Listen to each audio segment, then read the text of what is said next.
ಓಂ ಶಾಂತಿ. ದಿನಾಂಕ 11/12/2024. ಪ್ರಾತಃ ಮುರಳಿ ಬಾಬ್ದಾದ ಮಧುಬನ. ಮಧುರ ಮಕ್ಕಳೇ, ತಂದೆಯ ಸಹಯೋಗಿಯಾಗಿ ಈ ಕಬ್ಬಿಣ ಯುಗದ ಪರ್ವತವನ್ನು ಸ್ವರ್ಣಿಮ ಯುಗವನ್ನಾಗಿ ಮಾಡಬೇಕು. ಪುರುಷಾರ್ಥ ಮಾಡಿ ಹೊಸ ಜಗತ್ತಿಗಾಗಿ ಫಸ್ಟ್ ಕ್ಲಾಸ್ ಸೀಟನ್ನು ರಿಸರ್ವ್ ಮಾಡಿಕೊಳ್ಳಬೇಕು. ಪ್ರಶ್ನೆ: ತಂದೆಯ ಆದ್ಯ ಕರ್ತವ್ಯ ಏನು?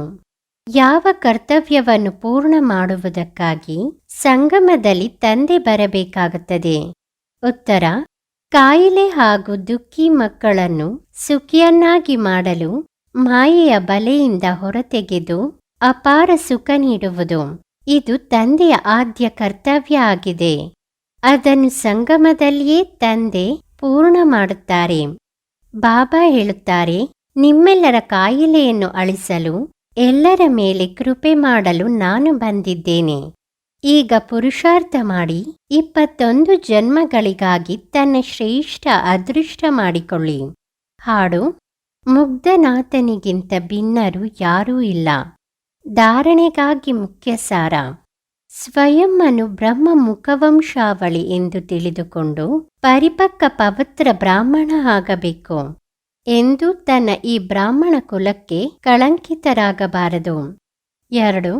ತಂದೆ ಸಮಾನ ನಿರಾಕಾರಿ ನಿರಹಂಕಾರಿಯಾಗಿ ತನ್ನ ಆದ್ಯ ಕರ್ತವ್ಯವನ್ನು ಪೂರ್ಣ ಮಾಡಬೇಕು.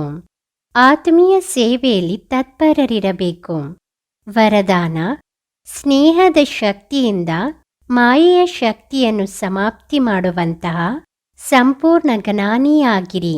ಸ್ನೇಹದಲ್ಲಿ ಸಮಾವೇಶ ಆಗುವುದೇ ಸಂಪೂರ್ಣ ಜ್ಞಾನ ಆಗಿದೆ.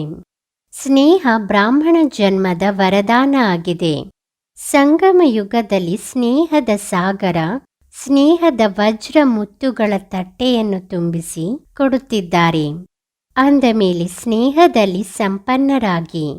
ಸ್ನೇಹದ ಶಕ್ತಿಯಿಂದ ಪರಿಸ್ಥಿತಿ ರೂಪಿ ಪರ್ವತ ಪರಿವರ್ತನೆ ಆಗಿ ನೀರಿನ ಸಮಾನ ಹಗುರವಾಗುತ್ತದೆ. ಮಾಯೆಯದ್ದು ಎಂತಹದ್ದೇ ವಿಕರಾಳ ರೂಪ ಅಥವಾ ರಾಯಲ್ ರೂಪ ಎದುರಾಕಿಕೊಳ್ಳಲಿ, ಆಗ ಕ್ಷಣದಲ್ಲಿ ಸ್ನೇಹದ ಸಾಗರನಲ್ಲಿ ಸಮಾವೇಶ ಆಗಿಬಿಡಿ. ಅಂದ ಮೇಲೆ ಸ್ನೇಹದ ಶಕ್ತಿಯಿಂದ ಮಾಯೆಯ ಶಕ್ತಿ ಸಮಾಪ್ತಿಯಾಗುತ್ತದೆ.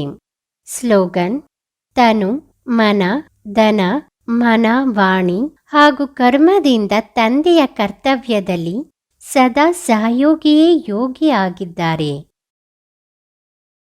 ಓಂ ಶಾಂತಿ.